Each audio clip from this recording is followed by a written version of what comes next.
from New Hampshire.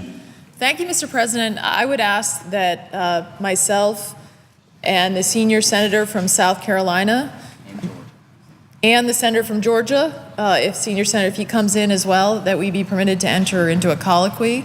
Without objection. Thank you. I believe up to 20 minutes. Without objection. Thank you very much, Mr. President.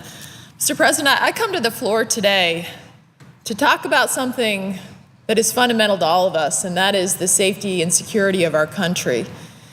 On October 5th, our special forces did an excellent job in conjunction with our intelligence community, and I commend the administration for ordering the raid that captured a key al-Qaeda terrorist whose name is Abu Anas al-Libi. What they did when they captured him is they put him on a ship.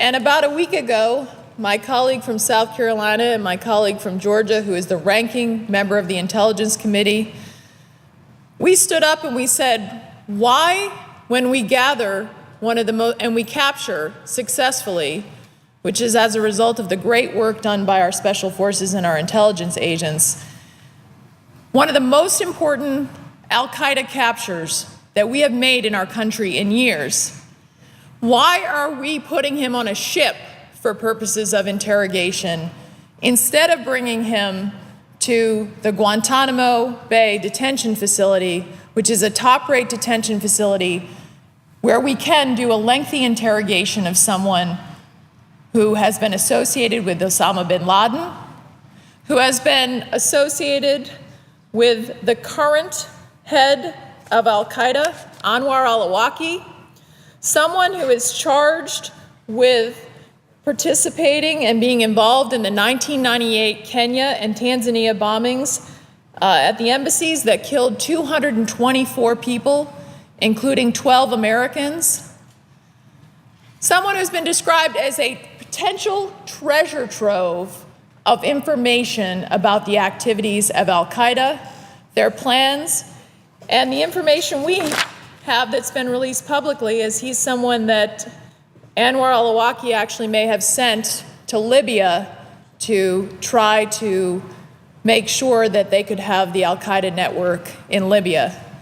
Let's not forget what happened on September 11th a year ago in Libya, where our ambassador and 3 brave Americans were murdered.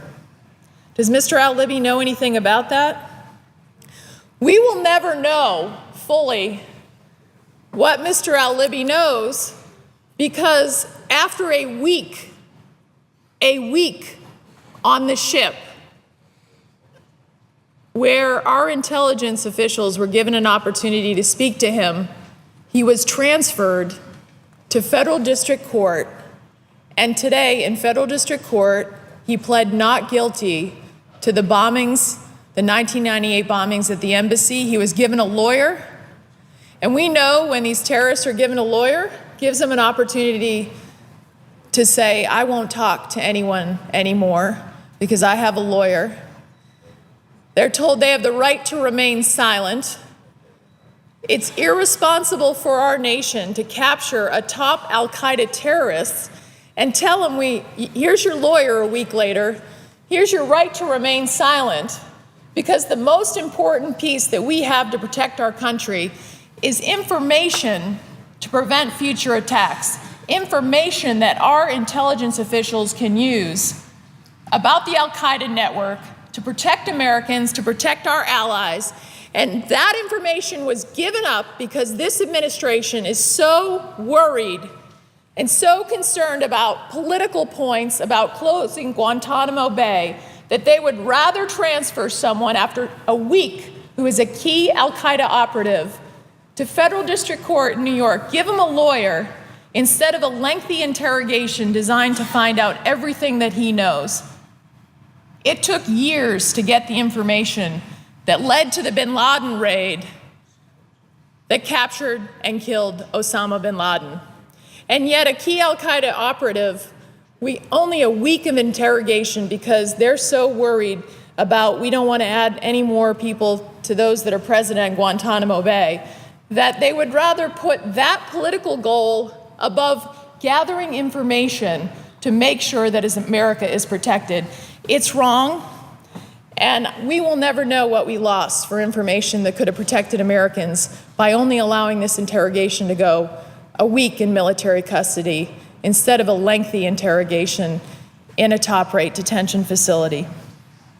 Now, one of the reasons that the administration has given is that he had medical issues. And if he did have medical issues, guess what? Guantanamo Bay actually has top-rate medical facilities. And had we captured him and brought him right there, in fact, these are the same types of medical services that our own men and women in uniform are able to receive. He could have been treated there, and we also could have kept him there and made sure that we prioritized getting information about al-Qaeda from him to prevent future attacks against America and to stop the terrorists with this information. Because the more information we have, the better we can protect our country. You know, since I got in the Senate on the Armed Services Committee, I've been repeatedly asking the administration, what is your detention and interrogation policy? What if you capture the head of al-Qaeda tomorrow? And you know what I get from the top military leaders? I've gotten answers like, I would need lawyerly help on that one. We're still working on our detention and interrogation policy. While they have had years to work on this, we are left where we are. That a top al-Qaeda terrorist, after only a week of interrogation, would be given a lawyer so that they can accomplish their political goals instead of prioritizing gathering information from someone who has known Osama bin Laden, been involved with him, knows the current head of al-Qaeda, and was captured in Libya, and finding out what that individual knows to keep America safe.